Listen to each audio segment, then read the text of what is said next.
What is fast pitch softball? If you've never heard of it, you're probably not alone. I'd never heard of it either. Everybody asks me, it's baseball, isn't it? They just throw underhand. Not really. Fast pitch has a look and rhythm that's different from baseball, and a purity that's hard to find in sports today.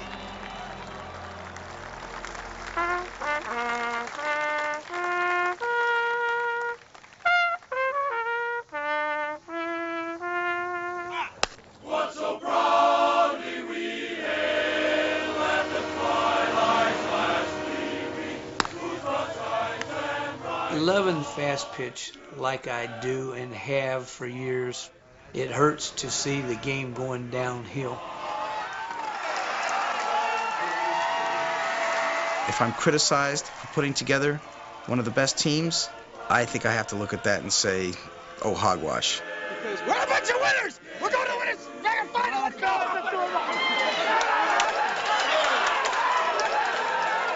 From what I heard, there ain't gonna be a team next year here in Ashland. These guys, you know, they don't fucking stand the fucking game, and that's all there is to it. Don't understand the fucking wars of fast-pitch softball. You know, they say that God works in mysterious ways. How in the world did these people from New Zealand get here in this house?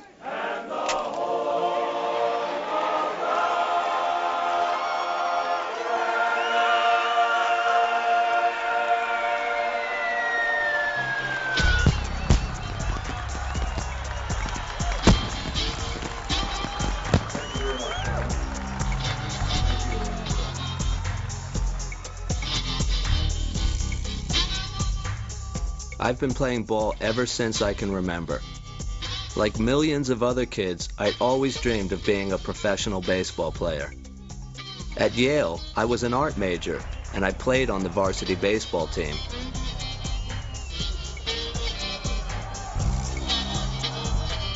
That's me, holding the ball. But when my college career was finished, no one drafted me. I thought my playing days were over. So I moved to New York City to be an artist.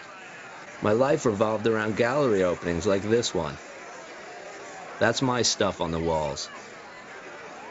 After 10 years of making art and a lot of polite conversation, I began to crave the thrill of competition. At age 35, I don't have many years left to chase an athletic dream.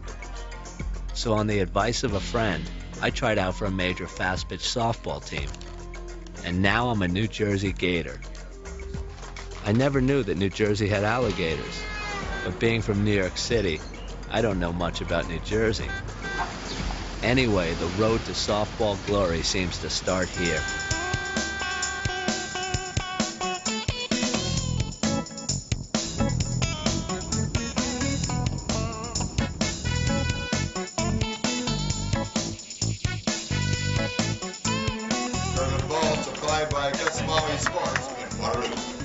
Fast pitch is played in the small towns of America. It's one of the last real barnstorming sports left in this country. During the regular season, crowds are small, so gate receipts don't produce much revenue. But at the end of the season, even the media pays some attention. It's the World Series of fast pitch. The winning team takes home the biggest prize in softball. World champions of this little-known sport. But all that seems a long way off. My first month with the Gators, my speed and defense earned me a starting position at shortstop. I'm even wearing number 8, same as my old Yale jersey. But learning to hit the ball on fast pitch is another story. Hey, big head, let's go. Come through here. I was looking for something really competitive, and now I've got it. The ball isn't soft, and the game is hard. Come on, Marty. Come on, Marty. Here we go. Let's rock. Come on, Marty. Games are only 7 innings long, and the diamond is smaller than in baseball. At 46 feet instead of 60, the ball is just an eye blink away. That's why they call it fast pitch. A baseball player faces a 95-mile-an-hour fastball thrown by anybody that can throw it that fast. The batter has 0.4 of a second for reaction to swing the bat, where a softball player swinging at a ball, he has 0.3 of a second to swing at the ball.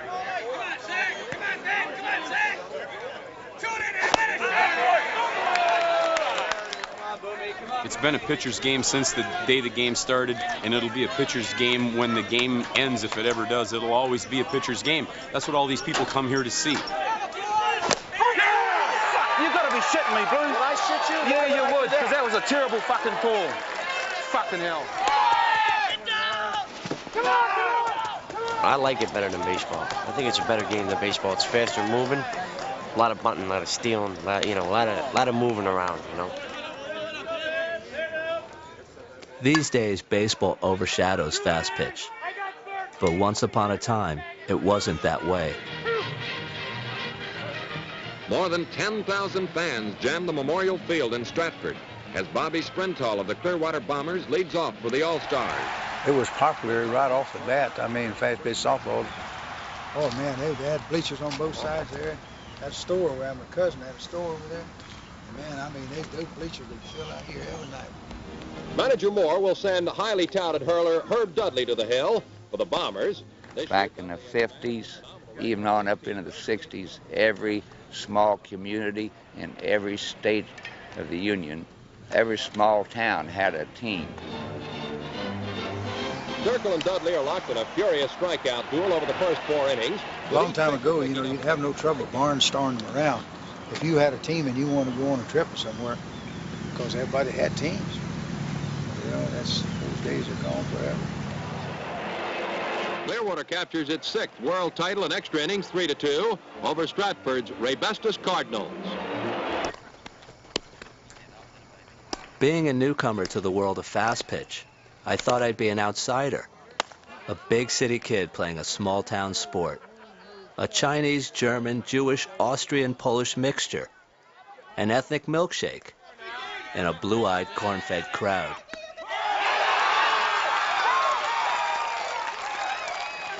But the playing field isn't all white, and there are others I don't expect to find here. Now batting your number 4 hitter, right fielder, Shane Honahona. Hey, man. Hungry, bud? Starving, man. Shane Honahona. He can hit a ball, so I can play, man. Shane is one of the premier players in the world. He's a tremendous hitter. He's only 24 years old. He's been coming over to the United States to Ohio since he was 18, I believe.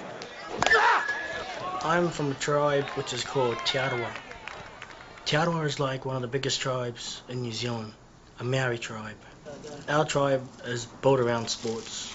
You have a lot of competitions between different tribes, and every sport we play, we used to come out on top. He has some strange habits. And I mean, when I say strange, he's up at all hours of the night and sleeps during the day. But it doesn't seem to bother his ball playing. Not many American boys grow up playing fast pitch anymore. Not like they do in New Zealand, where the sport is real popular. So a lot of American teams recruit New Zealanders, most of them hard-throwing pitchers. Okay, over here we've got Fabian Barlow, second baseman. Paul Walford, world tournament top hitter. Boomer Brush MVP all over the world, everywhere he goes, all the time, smashes it all over the yard. Me, Hayden Smith. And my 30 ounce, Easton.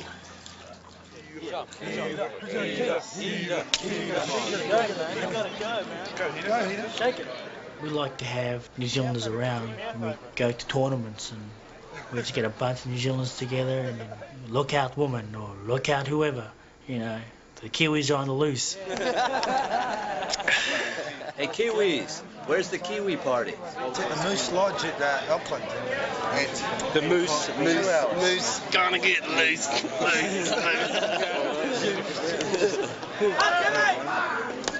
Come on, get finish it, baby! 6 weeks into the season, I get a surprise. My coach decides to pinch hit for me. But if I'm going to improve, it means getting my at-bats. So I leave the Gators. But the timing is perfect. Nick McCurry from Ashland, Ohio is hunting for a shortstop. Thumbs up. The Ashland Abbott Labs are a familiar fixture on the fast pitch scene. Playing for Ashland means playing with a world-class player like Shane. I'm definitely interested. Hey, Jeremy. Hey, Nick, what are you doing here? Hey, I'm trying to make a living for the softball team. I'm trying to talk Mr. Frankie Fourgraves into buying some shoes and bats. I want shoes, but you haven't got my size. I know. Nick, how have the sales been today? Very slow, baby. Nope. You know, it's kind of a joke going around about our escapades on very little money. When we come in, everybody says, here's budget softball. But they respect it because they know we're going to have a good team. They know we're going to be gentlemen about playing. I don't know of any other team that stretched the fast pitch dollar as far and as often as the Ashland, Ohio team has.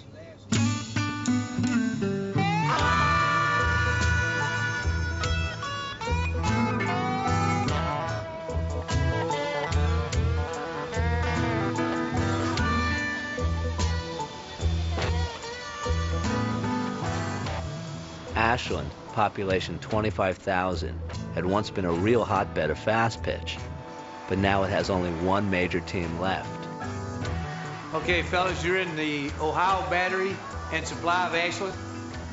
We're in the process of painting. Everything's all messed up, so you'll have to overlook everything. We sell batteries, all types of batteries, motorcycles, boats, any type of battery.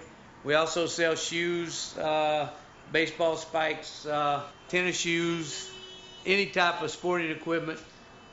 This is also the New Zealand Embassy. This is where all the Kiwis come during the softball season. Hey guys, too late, we're going suicide. I had a dream, and my dream was to come to the United States, to come here and play fast pitch. And I never had the money to do that. So I'm like, well, you know, if I could train and set myself a goal, you know, see how well I can do, maybe I could be looked at. So I had started playing and put a lot to it, you know. I was aiming for a gold, and my goal was to come here. A phone call had come in one night, you know, saying, well, how would you like to come over to the United States and play softball?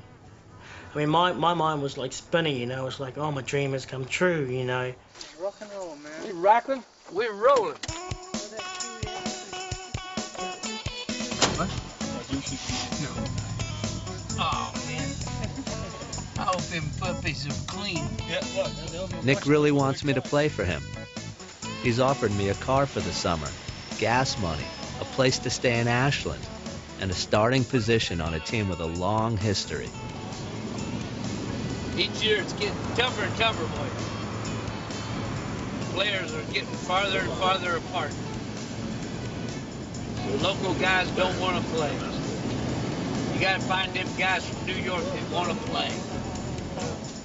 I decide it's time to make another change in my life. I become a blonde, and I go to play ball in the Midwest.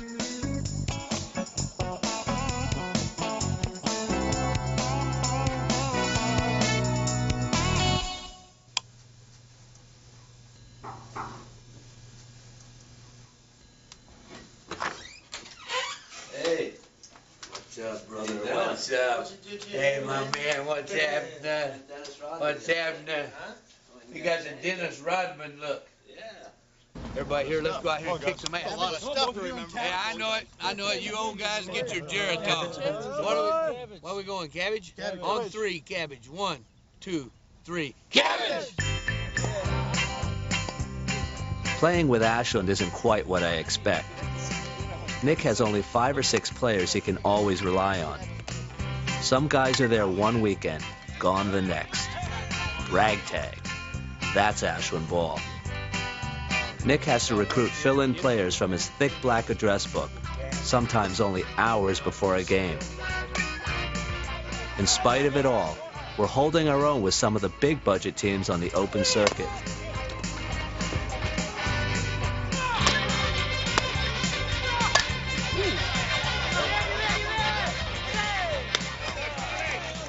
Playing in Ohio is fun. All I can say is everybody gave a hell of a job, especially Greg. Yep. Greg, way to suck it up, baby. Hey, Hooley, good job back there, baby, good job. Jeremy, nice job at short, nice play. We play, Tommy's gonna find out right now, we play at 9:30 up on the, you guys paying attention? Yeah. I'm riding with you. I mean, your fearless leader is talking. Oh, yeah. You're a Canadian. Asshole. We're all here just trying to have fun and play something that we like, you know? We all gotta go to work Monday morning. Fast pitch is an amateur sport, and most of the players I meet have day jobs that let them go on the road 3 to 4 days a week. Local sponsors like Nick pick up the expenses, travel, uniforms, and equipment. But the sport's recent decline in popularity is driving sponsors away. Teams are disappearing, one by one, town by town. 2, 3. Get it! I'm playing a sport on the verge of extinction. By the year 2000, you'll be hard-pressed to find a good fast-pitch team. The game is just laying there, dead. And they're playing the World Tournament in places like, I'm not knocking the town, but they've got Decatur, Illinois, and they've got Kimberly, Wisconsin. Well, why aren't they playing the Superdome or the Silverdome? My own opinion, 5 to 10 years, that's the end of it. I hope I'm wrong. I hope it catches on. I hope it builds back up. I really do. Will it or not? I don't know. Time will tell. Your guess is as good as mine. Number 10 here is Stadium Barlow. But just when I think I've figured out where fast pitch is heading, I meet the sponsor of all sponsors. Peter Porcelli and his Tampa Bay Smokers have recently burst onto the fast pitch scene. With an annual budget of $500,000, more than any other team, the Smokers and their flashy owner have created controversy from day one. Here we go. 1, 2, 3. I disagree that fast pitch is dying out. Maybe it's restructured itself. Maybe it's right-sized itself. Maybe it's reorganized itself at the level that it can sustain. I certainly agree it's not what it used to be, but then I'm not so sure it should be what it used to be. Okay, here we go. $500,000 budget a year. 7 uniforms. First one, championship uniforms. All tailored to the body. Number 2, black solid Smokin' Joes. 3, our white pinstripes. Our black pinstripes. We've got more uniforms than any other team, right?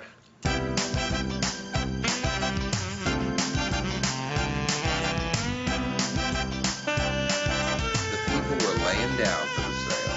He was getting the easy ones who told him they didn't have any money, but he still took the deal anyway. Fast pitch is feeling the burden of sports reality in the 90s, and some feel it is up to people like Peter Porcelli and the millions made from his junk mail empire to give the sport a future. He took the bite of the wing. I firmly believe that I was endowed with a sense of destiny and more talent than a human being really deserves. Actually, I've been so blessed that my drive really is to do it for others, because I can't believe that one should line his pockets if he's blessed. So the only way that I'll ever be satisfied is to see that others are there with me, sharing the glory. And I saw it on a t-shirt the other day. Pain is very temporary. The glory is forever.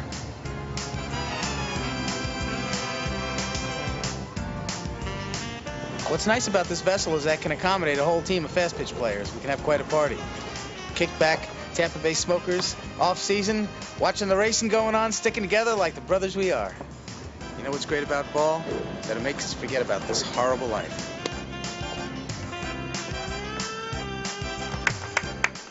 guys ready? Fielders, got your gloves on? Remember, running through the smoke. Let's see that enthusiasm now. Come out charging, come out smoking. Okay, guys, let's go. Come on. Come on, let's go. The Smokers are the only team with a Jock Jam entrance and a traveling mascot, Smokin' Joe. But the most controversial part of Pete's program is that he pays every player. Most teams like Ashland can only afford to pay their pitchers. While Nick is forced to pick up a raw beginner from New York City, Pete is luring the world's best players to Tampa with money, cars, and jobs. Yeah, one of the hardest decisions I pretty much ever had to make in a team sport was leaving Seafirst out of Seattle. My dad had played for 17 years in Seattle. It just started to get less competitive.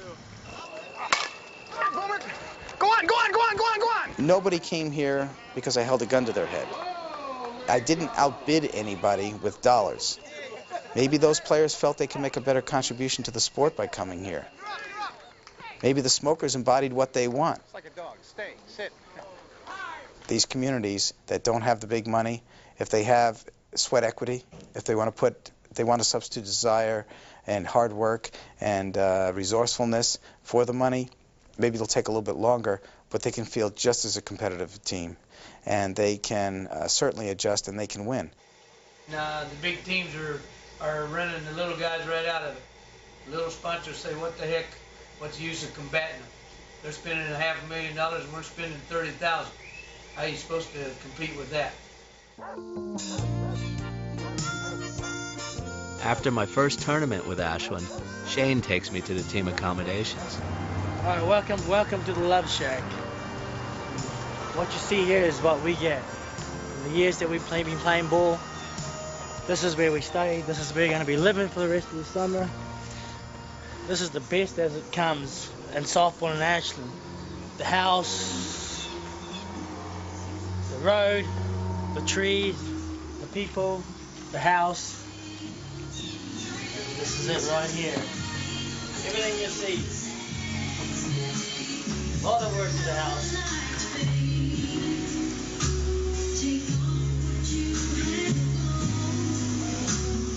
Welcome. Welcome to the house. After the house tour, I dropped by the battery shop to pick up my new car. Well, this here is a 1983 Oldsmobile Regency. It's a 5.7 liter diesel, getting some good fuel mileage. It has the luxury ride, the big car ride. It has good tires, new brakes on it, new exhaust system, new shocks. I will probably drive it myself after Jeremy's gone. That'll probably be what I knock around in the winter. If my man comes back, he may have it again next year. And that's Mr. John Brown there getting rid of all the junk batteries that we picked up yesterday. See, we got to sell these batteries so I can pay for our motel rooms this weekend. No, the weekends. On the road, players have a lot of motel time. It's a chance to get to know each other and to tell stories. There's a great one about Shane.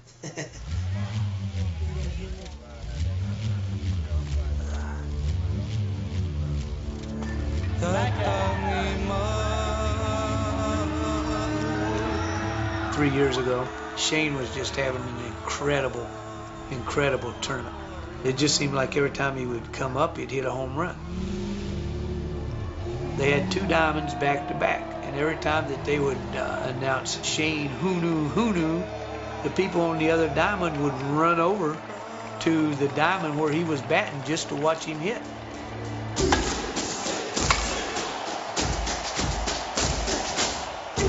And it got to the point where when he would come up, the whole stands, they would just start hollering, who knew? Of course, he fed off of that, and he just went off. He hit like 8 home runs that tournament. Never saw nothing like that in my life. Still haven't. And he just put on some display. The crowd was chanting his name. He was eating it up. We were loving it. We were playing the home team, and they were rooting for us. You know, you don't see that, especially in Canada. And he'd hit a home run, and he'd come across home plate and do a backflip for the crowd. They really loved that.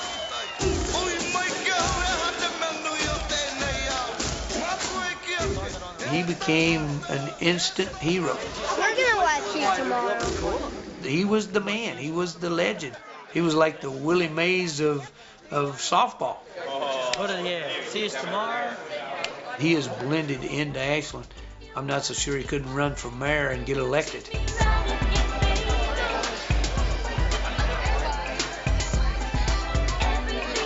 want to say congratulations to Shane Una. But even a star hitter in Ashland can't make a living playing fast pitch. Last summer, Shane made money baling hay. This year, Nick has found Shane a new job at Stubbs Car Wash. Yeah, this is Nick McCurry from Ashland, Ohio. Not much. How about yourself? Our sponsor gives us $15,000 a year, and doesn't take a mathematical genius to figure out that's gone before you ever walk out on the field. It costs me generally over $20,000 every year out of my own pocket to get everything taken care of. Okay, are they selling the raffle tickets this year? Tell him to give me 2 of them, and I'll pay him when I get there. Thank you. Bye. Life of a softball player.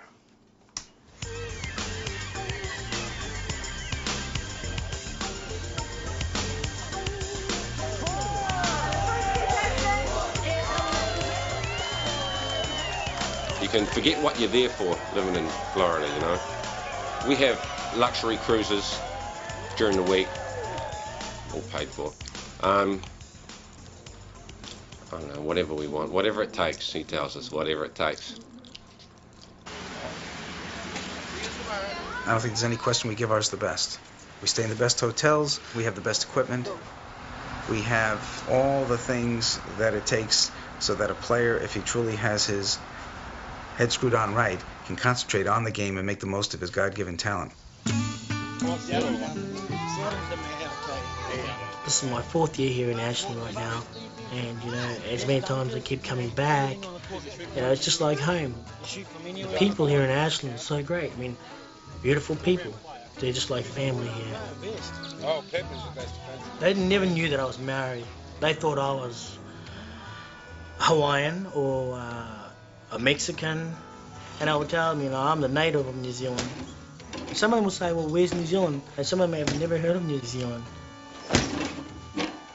First time I met Hoonan, my son John brought him up for a Sunday dinner, and I was going to be the only one here. And I wasn't going to cook Sunday dinner. So I told the boys, I said, well, it's either an egg sandwich or a peanut butter and jelly.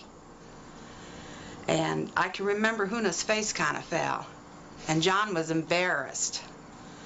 I said, well, if you give me a few minutes, I'll go out to the store and we'll have hamburgers and hot dogs. How's that sound? We had a good time. I don't have no trouble talking to him. And I thought I was backwards, but I don't know. I feel at home with him. So where are we going? Hillbilly Bar. Hi! This is the Bed Bar in Ashland. The Sportsman Clowns. Please hit me, I'm falling in love with you. Close the door to temptation. Oh, you'll be amazed how I'll be treated by women here in this town.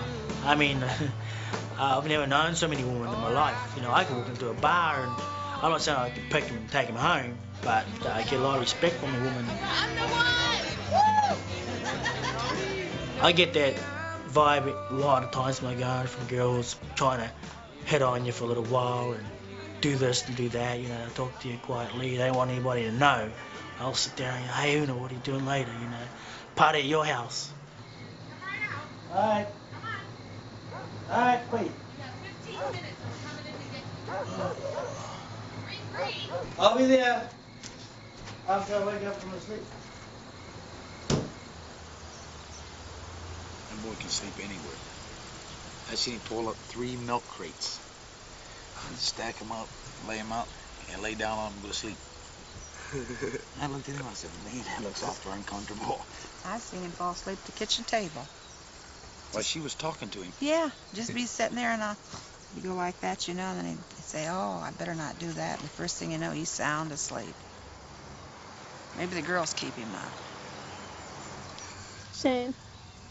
Doe. He's a good friend of my brother's, and I kept hearing Shane this and Shane that, and I got tired of it, and I said, who is he? And so then my brother introduced us. Shane came by work the next day and asked me out, and we went out. We went bowling, and I warned him that I wasn't very good, but he didn't listen, and I bowled a 36. And then we went putt-putting, and then we came back here, and then I think we watched movies after that. I hadn't had a girlfriend for a while. Just many times I've been traveling, but then I guess you get some of that and you just start loving it stuff after a while, right? And you just can't stay away from it. Dear Sarah and all the other girls who leave wishful notes to Huna, I am his girlfriend and we are happy. Back off. Sorry about your luck. Try to remember there are other fish in the sea. This one's mine. Find your own. I'm asking you nicely to please stop embarrassing yourselves and leaving these notes. Let me leave you with just one last piece of advice. Don't chase guys, let them chase you. Trust me, they will. Huna's one and only. What do you think? That's good. I mean, as many times as these people come around, I hope it'll work. You know, maybe it'll keep them away. I don't know.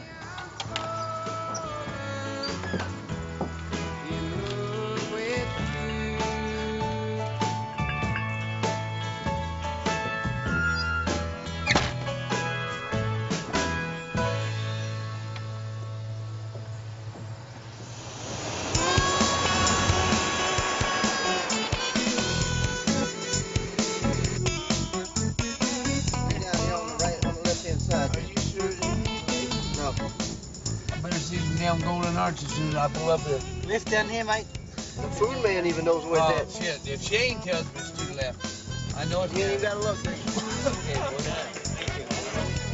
I shoot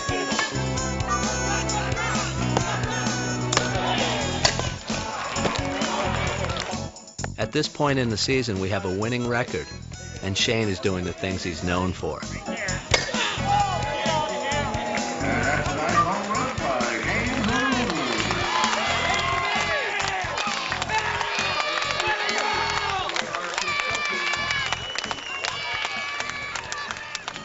Jeremy, you got him here, huh, pal? I owe you one.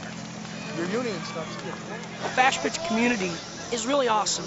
I didn't realize that when I first started playing, but once you get to playing, you meet so many good people, and you wouldn't get to meet them any other way.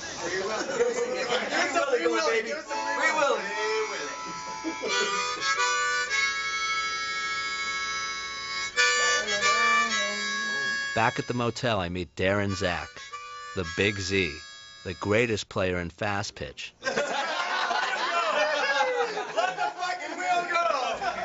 After you walk off that field, it's all about, you know, sitting down here with one of the legends of the game over here and having a beer and having a laugh.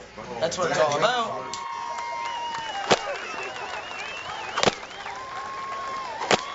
Although the Jimmy Moores, Herb Dudleys, I'm sure were great in their time, I never got the opportunity to see these people, and Zach is one of the great legends that I've gotten the privilege to witness.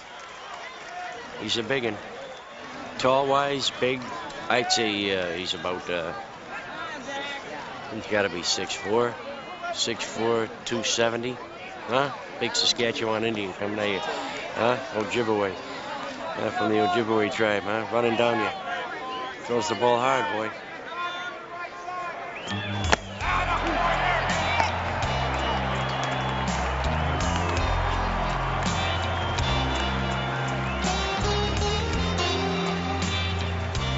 Just last year, Darren single-handedly led the Toronto Gators to their World Championship title. After Toronto lost their first game, Darren won the next 10 games in a row in a display of pitching dominance never seen before. Struck out 150 in 71 innings. You couldn't touch him. He was throwing one-hitters, two-hitters, no-hitters, striking out everybody. Just struck them all out, and he pitched game after game, day after day, and he pitched 2 on Saturday. Then he pitched 3 in a row on Sunday. It was just an awesome display of talent and willingness and will to win. There was one spirit that was closest to Darren, I'd say the eagle. eagles are very sacred to Indian people. We were sitting in the stands at first, and so I said to my husband, I'm going to go and sit on the hill. And I took my sweetgrass and my sage and I burnt it on the hill, and it was the last inning. And we seen these two eagles flying above. When the two eagles, because they got a message, because I had burnt my sweetgrass and the smoke went right up, and they got the message to come. And when the ball went out to the other team, like the guy should have had that ball, but the ball come right out of his hand if we won the game. But we knew we were going to win, because when I seen the two eagles flying, circling the field, then we knew that he was going to win. I just knew. I said, oh, he's going to win. There's two eagles there in the sky. Good boy. Thanks, baby. Johnny, hold up. And one hitter. Good job, man. Yeah, this is going to be very historic for me to have a Tatanka burger here. I look forward to it. You think those old Sioux people used to have barbecue sauce? Most players head for the beer tent when the game is over. But I meet one team that goes in a different direction. Mm-hmm. They call themselves the North Americans. Well, Sioux people had it right. They sure did. You can't beat this. Best sandwich at the tournament. Mahuna, you know, we look at this as much more than athletics. This is life itself. And the formation of our team started about 6 years ago. Frank Lemire called me up one spring and asked if I'd like to play softball for this all-native team that's going to be put together, and I said yes, I'd be very interested in doing that. One of the things that we've asked of all of our ball players is to stay sober and give 110% at all times. We have a thing that we call the Red Road approach. We live day to day by this, and alcohol is just a foreign substance, and it's right now, as we speak, it's devastating our people. We do the work of the Creator. We believe that we were put here not just for ourselves, not just to play ball, but we were put here to try to make things a little bit better. We were given good hand and eye coordination and athletic ability, and I just hope that we can find a way to get the kind of support we need to carry out our good work.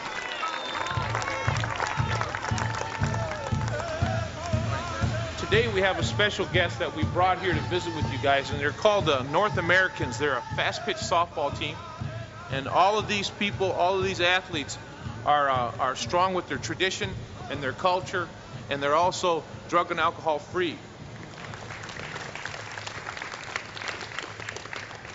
And that's the message we bring. We all drank. We all did drugs at one time or another. It didn't get us anywhere. My goal when I was 5 years old was to be a professional baseball player. And the biggest reason I didn't make it was because I drank and I did drugs. What I want to do now is I want to sing a song. I'm going to sing it in my language. I'm a Lakota. And what the song talks about is asking the Great Spirit, Tunkashila, to have pity on us, to give us that inner strength so that we can live with a fully conscious mind from day to day.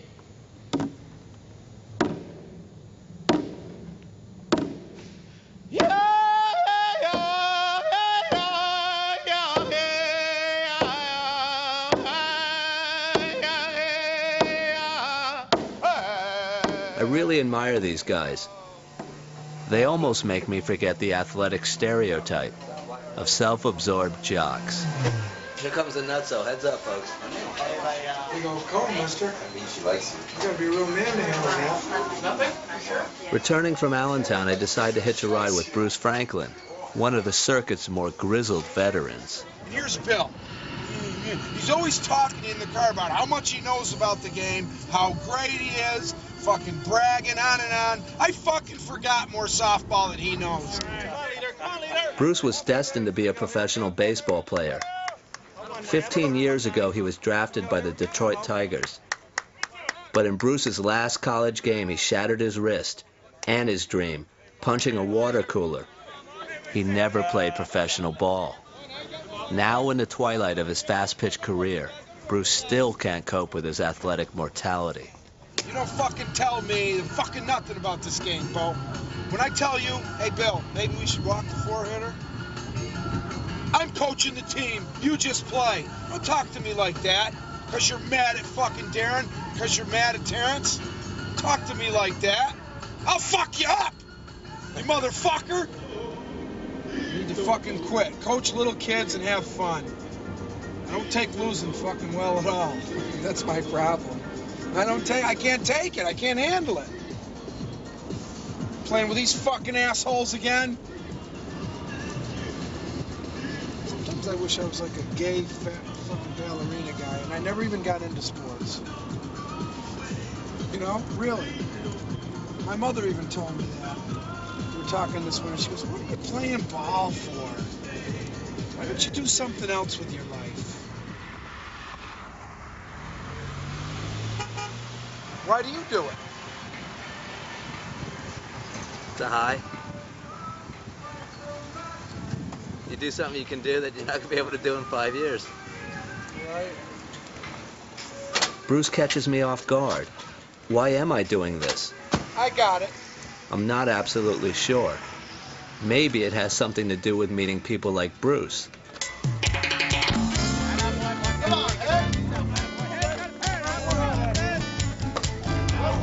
Tournaments can be grueling, marathon affairs.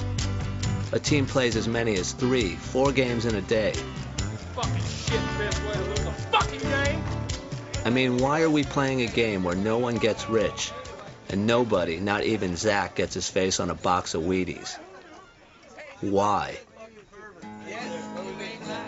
I'm going home where I was born. Just up a little ways to Sault Ste. Marie.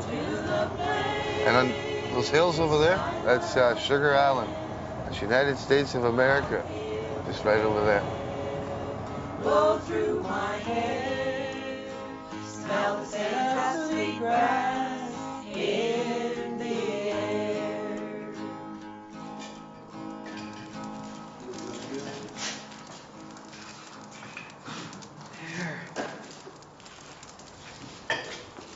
A long time ago when I first started, going for breakfast with my grandpa and everything, he used to talk about a place of healing for his people.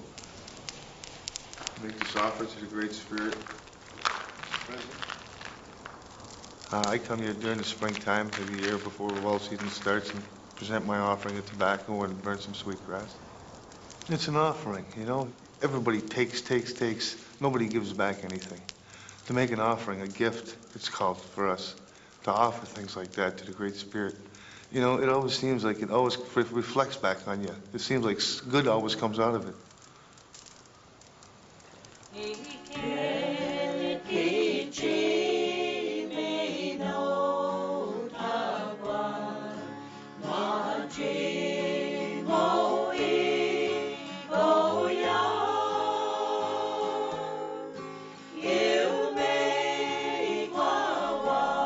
My sisters and myself, they all go to church. My sister's the church organist. My other sister's the church warden. But we're still traditional people. The Great Spirit is God. Okay, Jill. Hi, I'm Jerry, Edith's sister, Darren's aunt. I'm Aunt Gertie, Darren's auntie. I'm Beverly, another one of Darren's aunts. I'm Doreen, one of Darren's aunties also. I've been to several of his games. I'm Darren's Aunt Gail. I'm Betty Lou, Darren's auntie. I'm Lana, I'm Betty's daughter, and we're very proud of Darren. He's our hero from here. This here is Chief Shingwak. That's Darren's great-great-grandfather. He was chief of the Ojibwe Nation. There's my dad when he was young. He was, they called him the Ryan Nolan of today. Nolan Ryan. But I was just telling them, Donna, he played with the House of Davids. Yeah. And he was just supposed to go professional that year when he got his arm off. When he was just a baby, I'd have him in the car and we'd be watching John play ball and he'd say, people, people, and we couldn't figure out for a long time what he was saying. And here he was saying, play ball. And the moon would come out at night and he wanted that ball up there. He wanted the moon. I woke up one morning, I was so excited, man, I'll tell you. I had to tell somebody, my mom was the only one there. I says, Mom, I just had a dream. I had a dream I was pitching fast pitch softball in the United States, and I had a dream I was representing my country. The dream took 8 years to fulfill it. 8 years, man. A long time coming.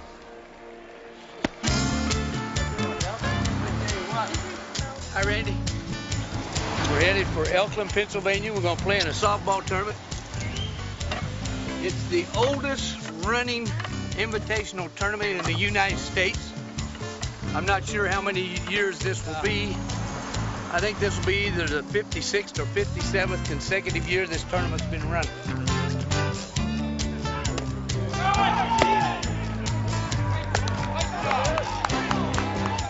The Elkland tournament feels like taking a step back in time, when fast pitch ruled America's small towns.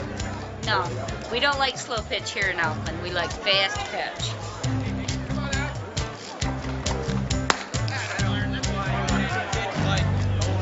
Come on, guys.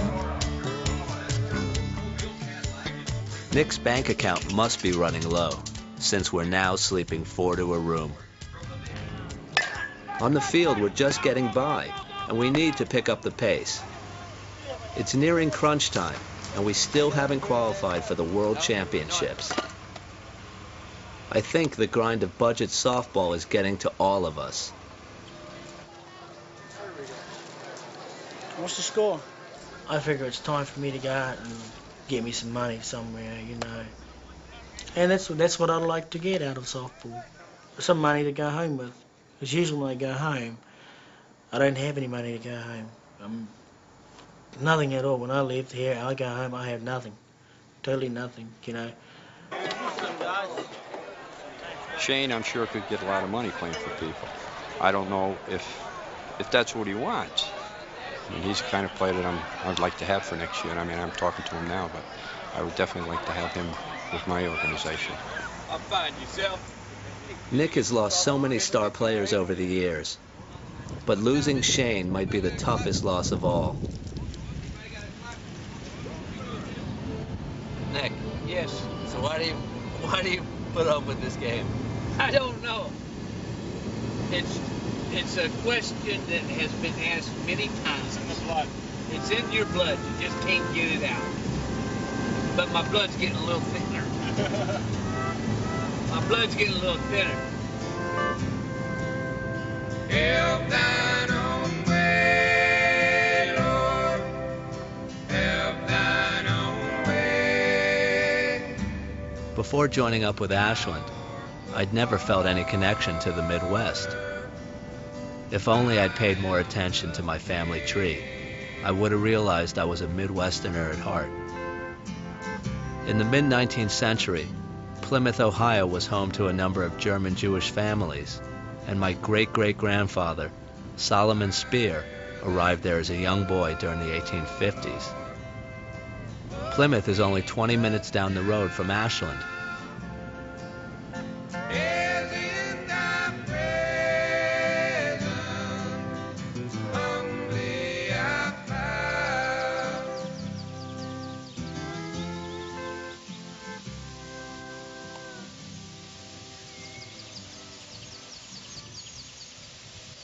Here we have Jeremy Spear looking over Solomon Spear's headstone.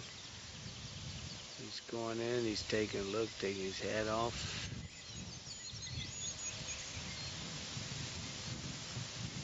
Jeremy still has on his ball uniform. We just got through playing a game in Findlay, Ohio. Here we are in the cemetery to one of his relatives that started the family's tradition. I assume that is the old writings from their original home, and I would imagine it probably says the same thing, only we can't read it, or I can't.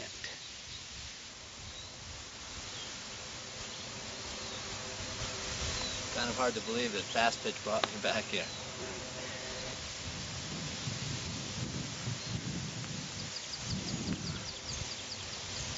Jeremy's thinking about his roots here in Plymouth, Ohio, and him living in New York City. As he's walking off, surely he's thinking about things that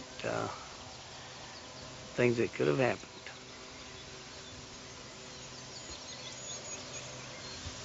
Goodbye.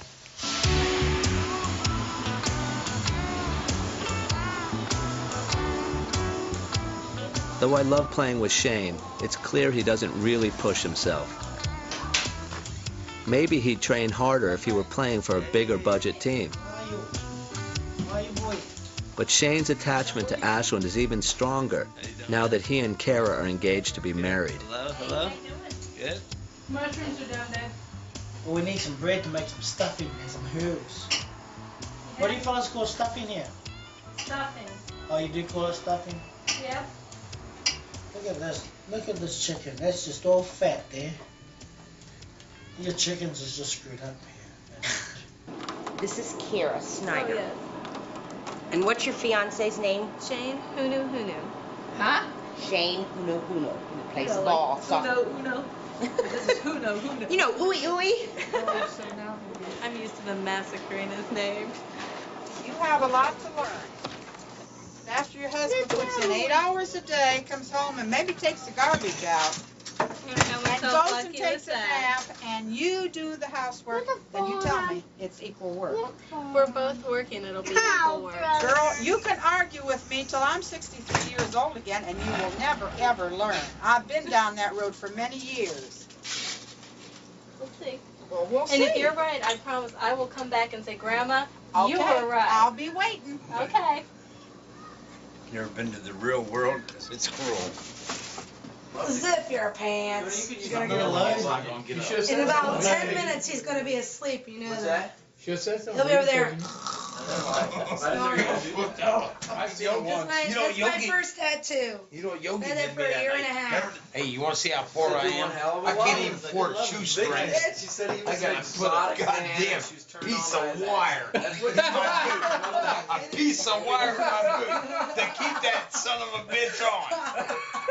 That's how frickin' poor I But am. you're not too poor to drink beer. No, it just takes You always one have 12 beer pack. money. You're Oh, dessert. He's got dessert. Just like a chocolate chip. Man can eat, right? Your boy can eat. When I see him sit back and undo his belt, you know the boy's got a feed bag on that, man. He got a big feed bag on. He's a good old boy, though. He's a nice guy. He's my bodyguard.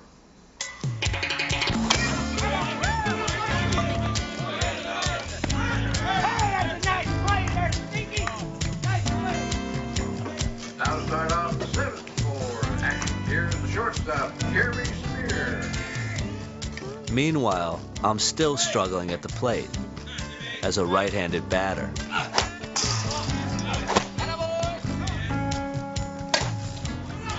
You're going to come into major softball the first year and you're going to know the intricacies of the game. It takes years to be able to fucking hit the ball. To be able to hit 200 takes 2 years.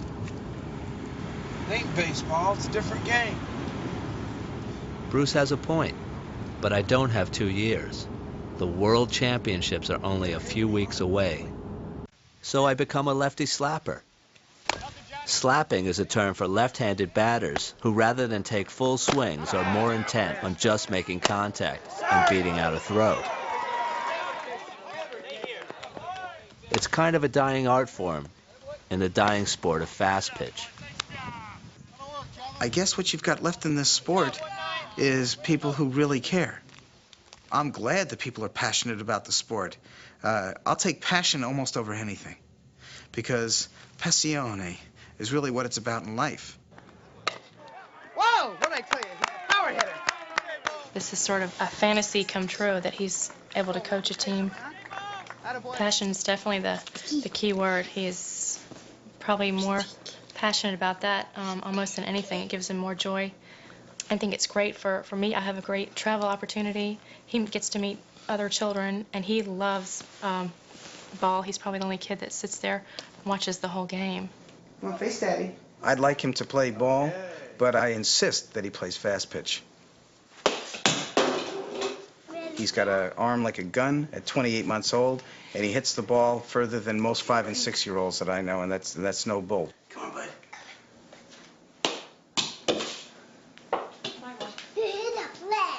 Oh, now it's history. whether he goes into modeling or he plays sports, whatever gives him that confidence to be a strong individual and a worthwhile man, that's the goals we're looking for. If he wins a World Series, God bless him that much more, but all I want Trey to have is good character, like his mom. Last year, the Smokers had to be the most overpaid, underachieving team on the major open circuit. They finished 20th at the World Championships. Not bad for most teams, but a stunning blow to Pete's ego. #1, gonna beat the world. But they have a different air this year. Batting third and playing left field. Pete has recruited players who have a track record of winning championships with other teams. And those who didn't fit the bill have been let go. Attaboy, MJ. He's picked up every great player he needs to make a run for the world title, with one exception. Oh, feels great. I don't think that I feel as comfortable chasing a Darren Zach, nor have I been in the game long enough where I have that kind of bravado to go up and say, how about leaving the team you've been with the last 3 years and come down to us? I feel that we'd like to oppose Darren Zach. We'd like to knock the big guy off. High rise ball, strike 3. All's well that ends well. That's good. When we formed the Smokers, we wanted to do things on a first-class and artistic basis, and our agenda was very simple. Keep that intensity level up. Build a winner. To me, there's winning the world title, and then there's everybody else. The rumor is he's going to sponsor a team for 3 years and spend whatever it takes, and if he doesn't win, he's going to get out of the game. That's not what the game's about. I'm in this game for 50-some years. In softball, that's what the game's about. It's not come in for 3 years and spend $1.5 million and try to win a trophy. It doesn't even make sense. You can buy about 10 train loads of trophies for that kind of money, and you put them on the shelf, and 5 years from now you could tell people you won it, and they wouldn't know the difference anyway. Does my ego get hurt when I hear that criticism? Absolutely. Did we want to be different? Absolutely. The anti-hero route is a shorter route to achieve your ends, but it's also something that really embodies my style. I like being the anti-hero. I like causing controversy. It gives me a great deal of personal satisfaction, but more importantly, it gets the job done. It doesn't work. It's great.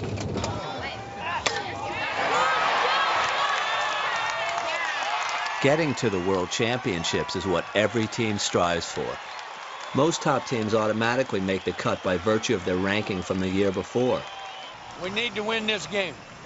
But the rest of us struggle to earn a spot as one of the tournament's 48 teams. To get there, we have to win this tournament. Yeah, yeah!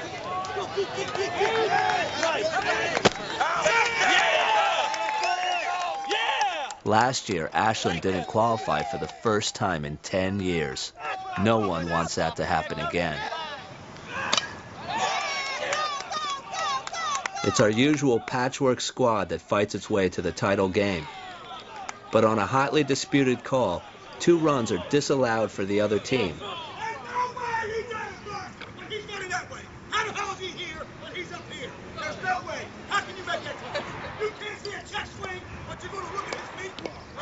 It isn't pretty, but we're going to the World Championships. We've qualified by the skin of our teeth. Cabbage! You can't fool me. I see you behind that tree. You can't fool me. Trying to get the ups on me. When industry was stronger in the Midwest, so was sponsorship of Fast Pitch. Ashland used to enjoy large crowds at its games. That, too, is a distant memory. I think it's the Ashland people. Yeah. They just don't. They're not interested in anything. This is an old hick town. I thought I'd found a home in this sport, but now I'm not so sure. With the possibility of Shane leaving next season and Nick facing more budget cuts, the future of the Ashland team is in doubt. Have you thought about the fact that maybe they won't be here next year at all, or do you try to think? Yeah. I mean, I have really enjoyed these boys. And if Ashland don't have them back and have a team, then they're the big losers. Friends like this, they only come once in a lifetime, you know? I just hope they come back. And I am going to miss them when they go home. Really going to miss them.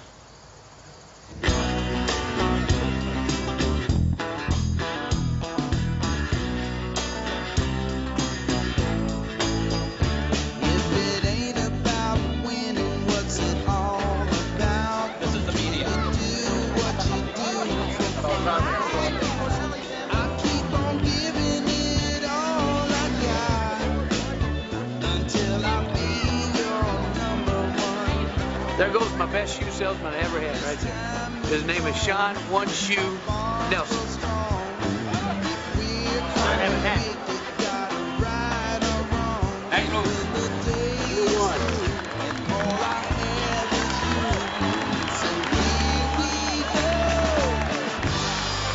Defending champion, Toronto Gators, Toronto, Ontario, Canada. With the big crowds and carnival atmosphere at Sunset Park, it's hard to believe that men's fast pitch is on the decline. If you want to play in front of the biggest crowds that you can possibly play in, this is where you have to try to get to. They can say all they want about all the other sites that this tournament's played in. It's hard to find a crowd bigger than what you have here right now tonight. Ohio, Abbott Labs, Ashland, Ohio. But everybody forgets only one team can win, and everybody goes home with nothing. And all the money they spent goes down the drain. There's an intangible to winning, and it's not money.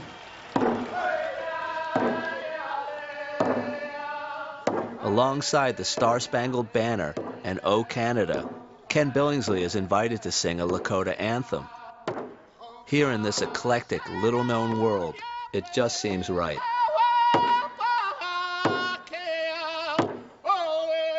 If we can take our rightful place in the game of fast pitch, I think it'll give us those good feelings necessary for cause us and our children to take our rightful place in all facets of society.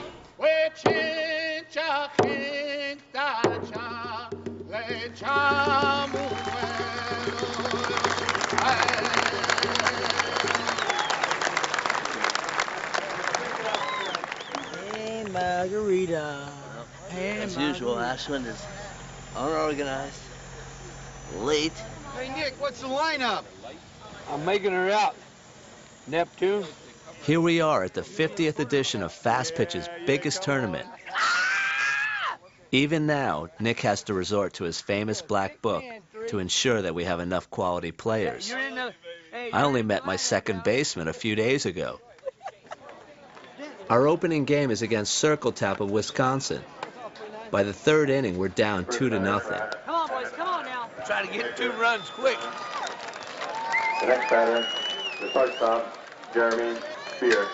I'm excited to see if my lefty slapping is able to cut it at this level.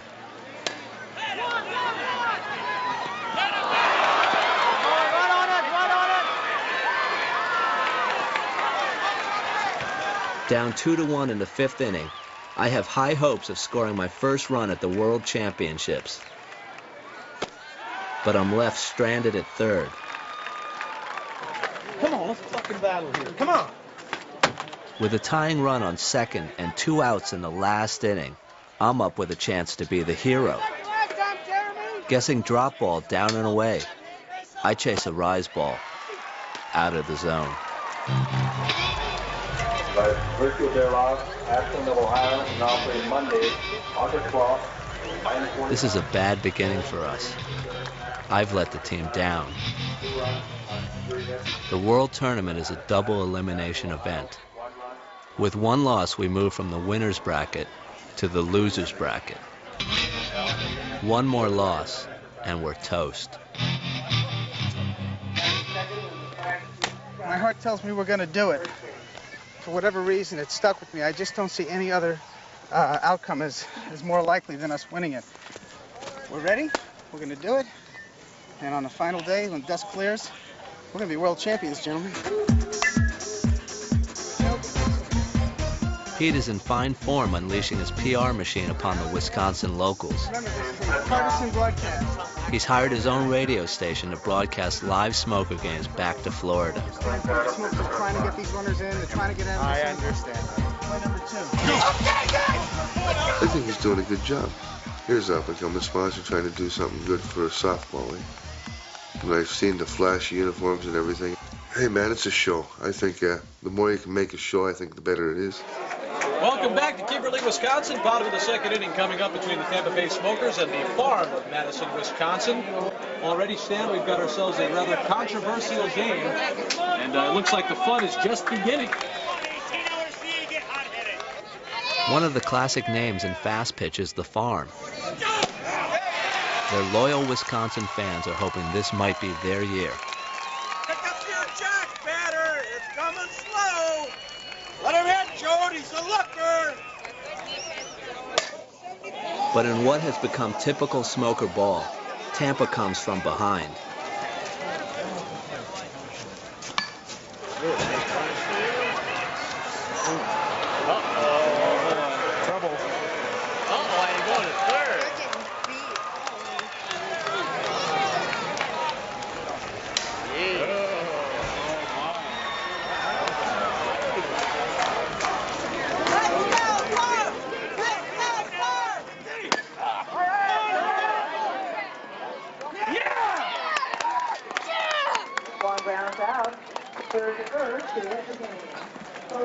The Smokers win, but the crowd doesn't seem to care.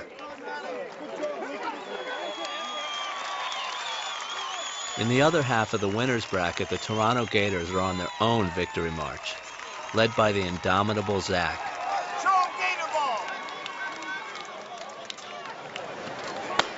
In a showdown with the Decatur Pride, Darren battles Chub Tangaroa, a Maori pitcher with a great rise ball. Darren gives up 2 runs, a lot for him, but good enough for another win.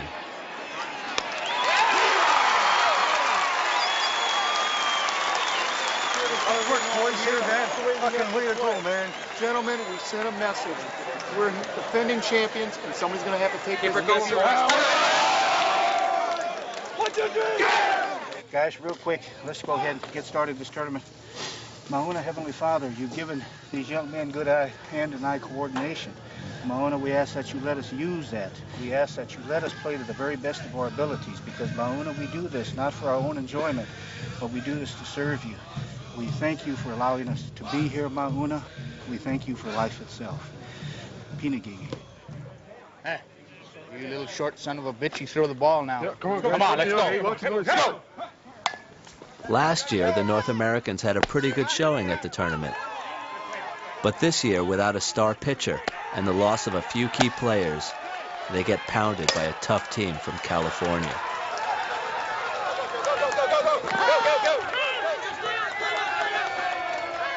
Well, we didn't get off to a good start. We just have to come back tomorrow and just play as tough as we know how.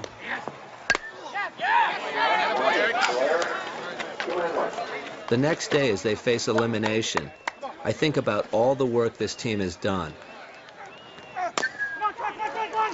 They deserve a better fate than 0-2. But their pitching falters, and Ken can't shoulder the offensive load by himself. Hey, it's a big disappointment, but tomorrow I'm looking forward to what we're going to do with the Straight Arrow program, because that's our goal in life, is to work with these kids anyway. So that's lined up, and we'll go have fun tomorrow, work with them, and softball's over for us this weekend. Go play some ball, boys. There you go. It isn't over for us yet. A win today might lead us to a good run. 3 to 4 wins in a row, even in the losers bracket, means placing in the top 10. For Ashland, that kind of finish would be a great end to the season. Come on, Shane-O. As usual, we look to Shane to ignite our offense. But Shane is struggling, and so are the rest of us. By the 5th inning, we're down 1-0. Who's got it? Got room, Blake.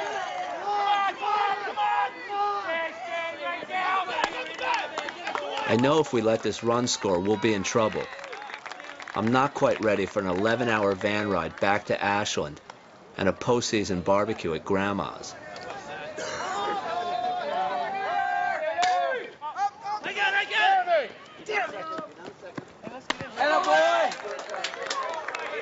The 7th and last inning. If I get up to bat here, it'll be with the game on the line.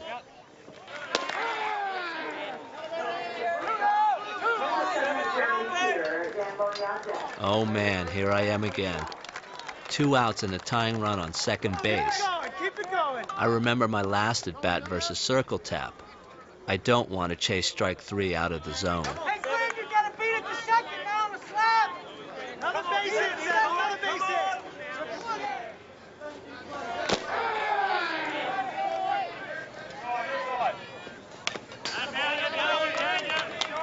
With 2 strikes on me now, Ashland is 1 pitch away from elimination. I can't strike out, but I do. Good thing it's a dirt ball and gets away from the catcher. Cheap and safe. That's classic Ashland ball. Then a Seattle outfielder misjudges a ball in the gap.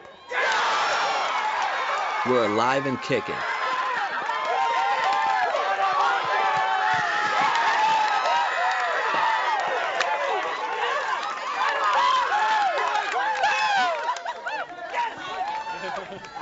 Good bunt, baby. That's all there is to it. Way to clutch up. And let's go with a little cabbage, guys. Cabbage! 1, 2, 3. Cabbage! We've tasted victory and sent a decent team packing. But we don't have much time to celebrate. The next day, in a Midwestern battle, we go up against a team from Aurora, Illinois. Locked in a 0-0 game in the bottom of the 7th inning, their catcher breaks up our pitcher's no-hitter with a solo home run. Game over. 1-0 Aurora. 29th place. Fuck. Fucking joke. Wish I'd been slapping for a year. Yeah. You're getting there, but it's so hard to get your strike zone, eh? Yeah. But, hey, such is life.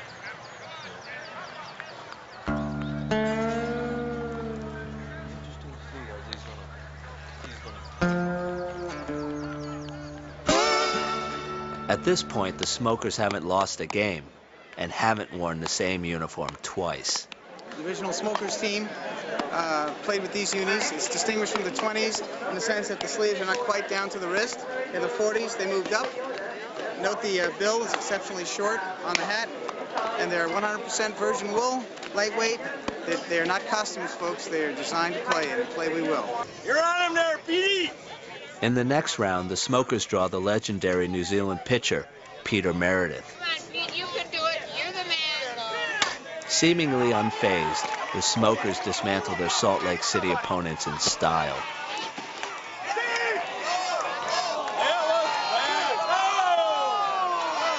Whatever their fashion statement, the Smokers keep winning. They steamroll the Colorado Bandits 5-0.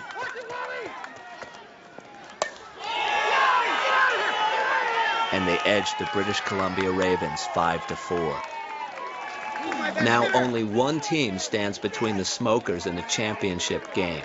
Rob Weingarten and Stan Henniger here at Sunset Park, ready to call all the action. The last 2 undefeated teams in this tournament getting together.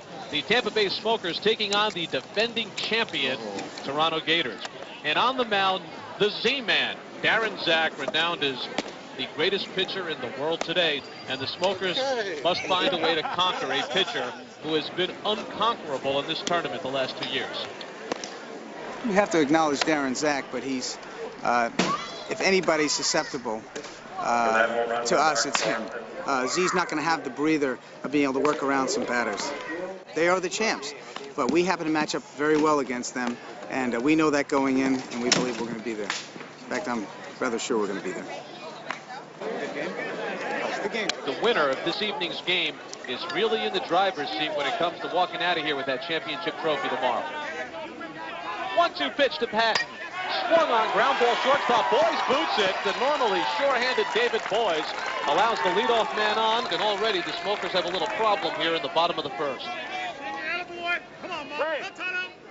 Swung on up the middle, base hit. Patton will score, and the Toronto Gators have the lead, an unearned run in the bottom of the first inning. Come on, Zeke! Come on, Zeke! 0-1 delivery, hit hard by Garcia in the center field. Ryan Patton back by the fence. It's out of here! It's a solo home run for Todd Garcia. He takes the Z-man deep. The pitch from Zach. Swung on, hit high and deep to left field. No. Chalice goes to the wall. He can't get it. It's a 2-run homer for Barry Kaler. 1-0 pitch driven into the right center field gap. It's going to hit the wall. Hansen heading into second base. He'll make the turn and go for third. It's a stand-up triple for Jason Hansen. There you are. And the Smokers have the go-ahead run at third base with just 1 out in the top of the 8th. The 0-2. Driven to left field. Chalice charging hard. Drops it. Jason Hansen scores. The Smokers lead at 5-3. One more. Tampa Bay Smokers 1 out away. Ground ball, check swing, Walford for third base, over to short. And the Tampa Bay Smokers are 1 game away from being world champions.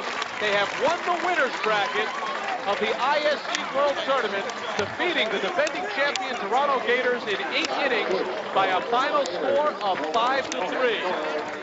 Let me sober you up with a quote from Mr. John Kennedy. On earth, God's work, my angels of destiny, must truly be our own. We have to go out and win it tomorrow. So don't anybody get out of sorts. Don't anybody get too emotionally high. We got a job to do tomorrow. Let's go do it. We're the Smokers. It's our year. We're gonna win the world. No one beats us. Here we go.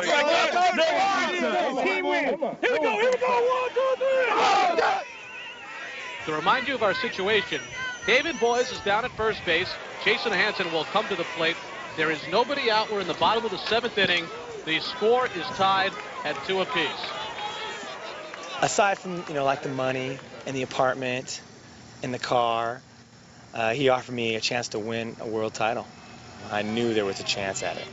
Hansen swings, lifts it towards center field. The Smokers are going to be world champions. It's gone. Jason Hansen, a 2-run homer. The Tampa Bay Smokers are champions of the world. Wow. Hansen joins his teammates. The Tampa Bay Smokers are champions of the world by a final score of 4-2 in the bottom of the 7th inning in front of 6,000 stunned Green Bay partisans rooting for Allcar.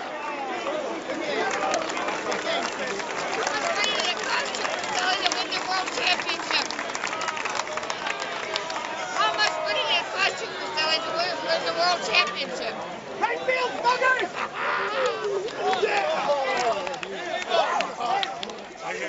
Okay, you guys. 2 things. Win your world title with class. And let's keep this team together. Yeah. Good job. We got it. We're the world champs, guys. Here we go. 1, 2, 3.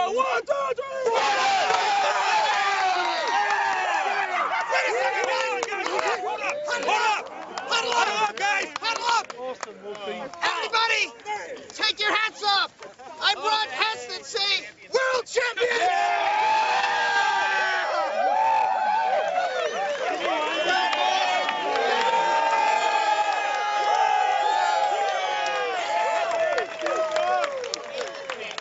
This is the 3rd year. We're here. We're the Angels of Destiny.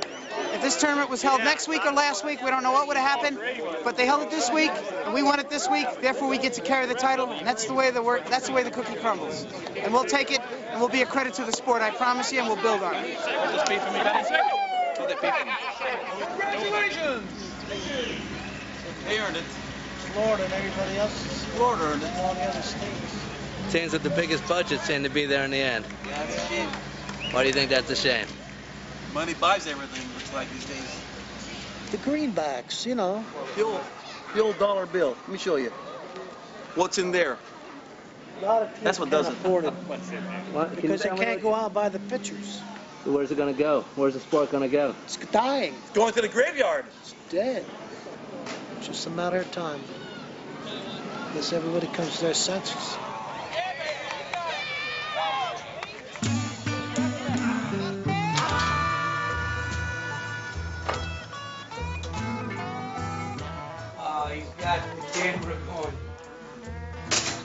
Hi, Jim. It's Ben.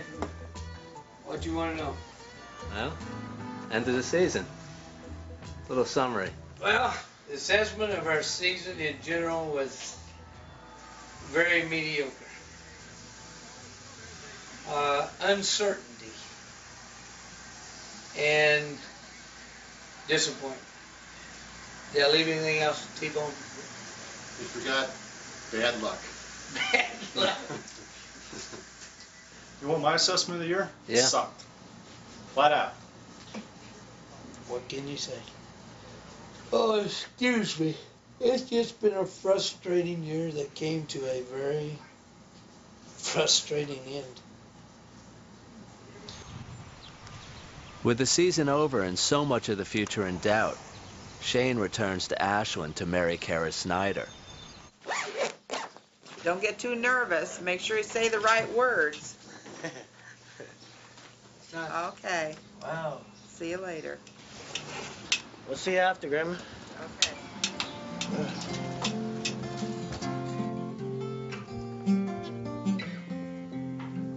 Here they as one take the stand. I give you this ring I give you this ring as a token of my love as a token of my love and faithfulness. and faithfulness. I give you this ring I give you this ring as a token of my love as a token of my love and faithfulness. and faithfulness.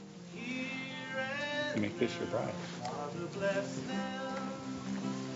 That their heartbeat as one may resound. And welcome Mr. and Mrs. Shane Hunu Hunu.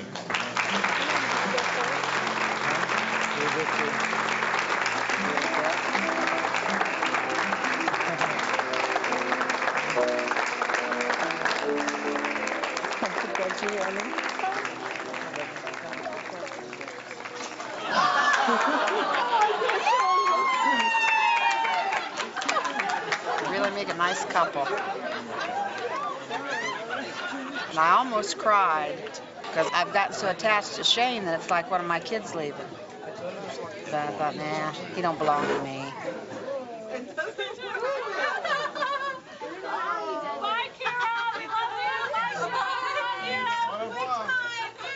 As it turns out, Shane won't be returning to Ashland next year. He's taken a better offer from another team in Ohio. I've also decided to leave Ashland to play for a team in New York, which is closer to home. And Darren Zach has left the Toronto Gators That's a good puppy. and is playing for the Tampa Bay Smokers. In the first tournament of the new season, Pete and the Smokers face off against Nick and Ashland. In spite of Nick's budget being cut in half, he still manages to field a team.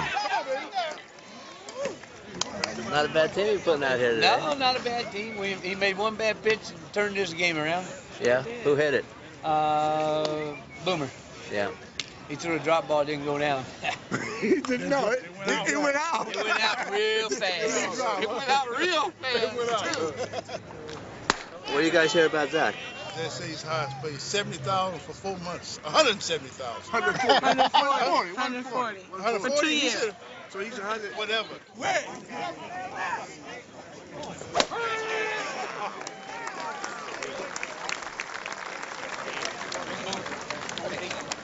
If glory is forever, well then maybe there's reason to be a smoker. 1997, underway. But if glory is fleeting, then being 29th in the world and finding reason to laugh at the smaller things in life might be satisfaction enough. Okay, we got to go with budget.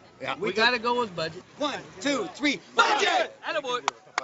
When it's all said and done, the spirit of the game doesn't have a high price tag. Thank you. Good luck, baby. Good job. Trouble, you can't fool me. I see you behind that tree. Trouble, you can't fool me. Trying to get the ups on me. Trouble, you can't fool me. I see you behind that tree. You want to jump on me. Trouble, you can't fool me. Talk about trouble.